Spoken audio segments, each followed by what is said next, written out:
you're in the industry. Like, how did you start making money? Like, how did you become successful? Like, how did you get to this point to where you're so successful? These men trying to leech off of you. Like, I don't even consider myself so successful. It's not yet, but I think compared to the average person, I suppose, financially, I suppose, and like things I've done, I guess. But to be honest, like I said, my traumas fuel me. So I was a foster kid. I was homeless a bunch of times before I even turned 18. So starting as like a teenager, I just had like this determination to never depend on people and to like have my own. And I think a lot of people in life have been very sheltered, and they've had the privilege of having family to depend on and like probably more structure than I've had. So for a lot of them, they don't have maybe that same drive of like, I have to get this done and I have to do it on my own.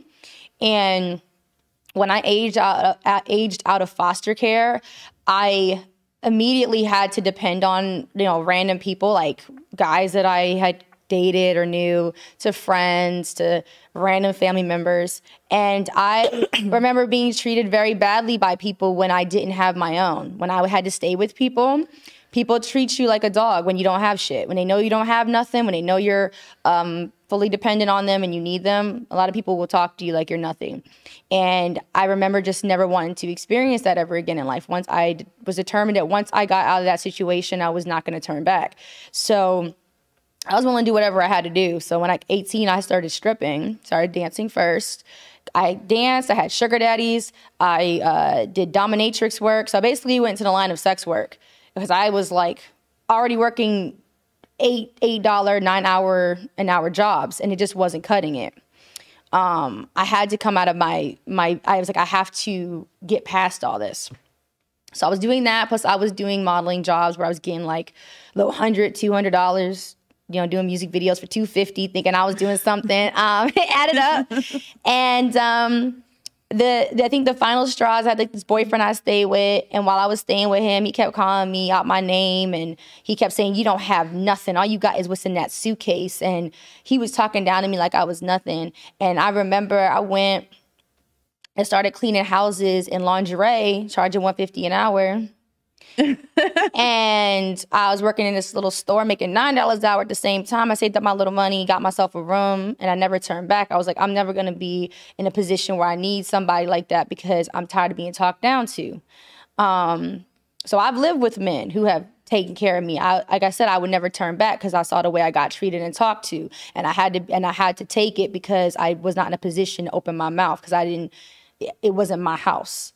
So wow. I wouldn't, yeah. I would feel the same way. If I had that background and I was living with a man who treated me like shit and I knew I had to take it because I didn't have my own, I would never let a man fully fund me ever. It was multiple. I would do 50-50. And it was multiple men. It was different because I had different, like I dated him for like 2 months, and I had it happen back to back. That is awful. And I'm so sorry. Like, I'm thinking about all the women. Like, there's so many women who tell me that they're just like, no, like you should go 50-50, you go 50-50. And like to hear someone's experience saying like, no, this is why I decide like I'm not ever gonna be in that position again. Yeah. I would never be in that position yet either. I would never want to. Like, I can't even stand.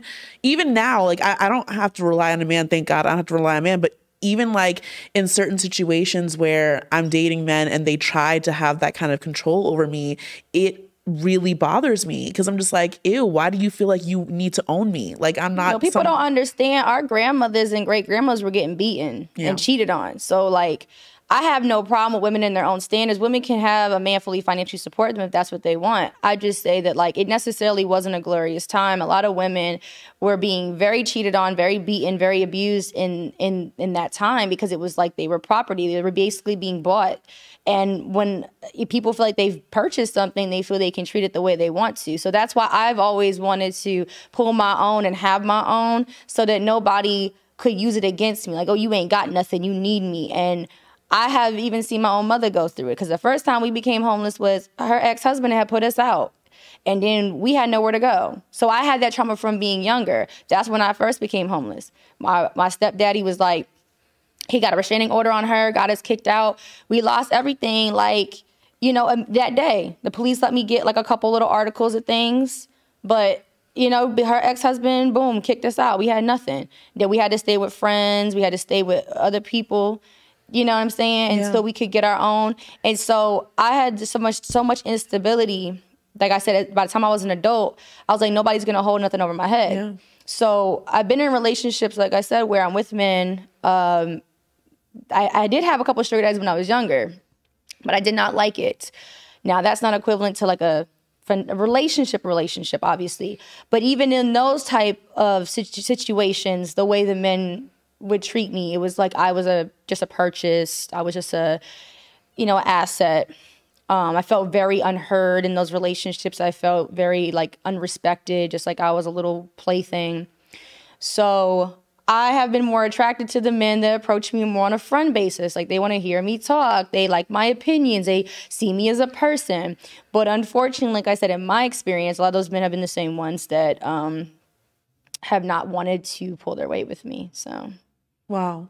Yeah. Yeah. I have women, there's women in my, like, I have a lot of like strong, amazing, like independent women in my family.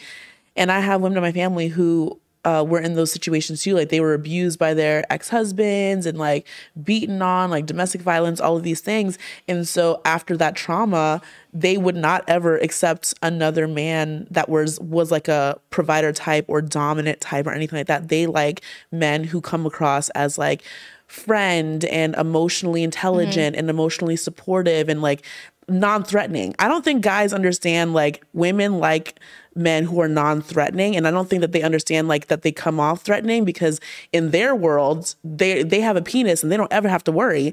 But like if I'm walking down the street and this man is being really aggressive with me, trying to talk to me and get my attention, it makes me really uncomfortable, because I'm like, what's he about to do? Is he about to grab me and throw me in this car? Like, why is he getting so big on me? And I don't know you. I'm just walking down the street. And then another case, one of my ex-boyfriends met me this way. He was walking down Canal Street in the Lower East Side, Manhattan. And like, he came up to me and he was like, having such a like normal conversation, nothing about my looks, like, oh girl, you look so good, like nothing like that. I was like, hey, like I saw you guys just come out of this club, like was it good, like did you like the music? Just like a regular conversation. It was very non-threatening. He talked to you like a person. Right. Yeah. Not like a piece of cake. You know? Usually, that's who I talk to. Yeah. When men hit me up, like, I want to lick on you and stuff, I don't respond to them. Lick on you? Yeah. Some men are just like, come on, baby. That's why I don't date a lot of men in my industry, because like most of the rappers and athletes and musicians, musicians and stuff that message me, most of them are just like, come through tonight. I'm in LA for only one night. I get like that from A-lister, B-listers, and they just message me like, yeah, come through. And they're like so entitled that they think I'm gonna say yes, because like, you know who I am, you know what I've been in, you know I got money and success. So I've typically just been turned off by men around my industry at all. They've approached me very, most of them have been very entitled, like, come through, let me fly you out. Like, I get them every day, like, DM it, like, let me fly you out tonight. And I'm like, are you used to like these little broke groupie chicks that want to get flown out to like Atlanta? Like, that ain't no flex. Like, celebrity couple was like, we want to fly you out to DR. I was like, that's $300. Like, I can fly myself out to DR. That's what I'm saying. Like, to a lot of these men, it's like I'm intimidating because that don't impress me. They be like, I'm gonna fly you out to Miami. We gonna have a crazy weekend. Now you get you a little girl who work at the Piggly Wiggly. She's like, ooh, I'm gonna get flown out to Miami, girl. I'm about to suck some dick for some shrimp and cocktail sauce. Girl, I don't need the hell. Fly myself out to Miami. I could fly. I just came back from Australia, girl. Like, ain't nobody impressed by no Miami.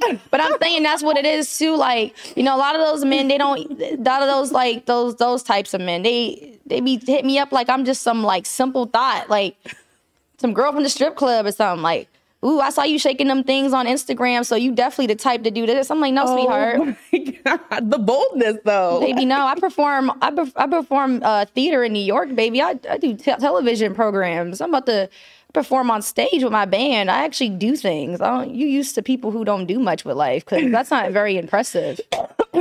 So I do usually go for like the geeky type, the like. Me too. I usually go for like the friendly, like let's talk, let's like the one that like honestly like your friend, like guy friendish. But like I said, unfortunately, it does not matter what they're into. A lot of people take advantage still. Yeah. I mean, you're killing it though. Like, props to you. Like, you thanks. went through so much adversity, and you didn't make excuses. Like, you got here. Like, you are here. Well, that's just my motivation.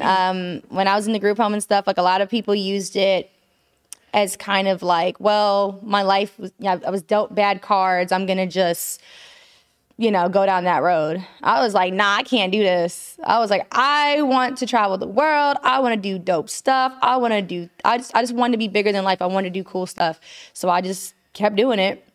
And that's what I do. And that's what brings me, honestly, joy and happiness. And I think a lot of men, too, are intimidated because even my last relationship, I tell them from the beginning, my career comes first. And I tell people that blatant. I'm like, hey, I just want you to know my career comes first. Because I have men who approach me and are like, I had this ex-boyfriend, he's like, if you ever do nude scenes or like sex scenes in movies or shows, I'm breaking up with you. And I was like, break up with me now. If it's meant to be, then it'll be a love song.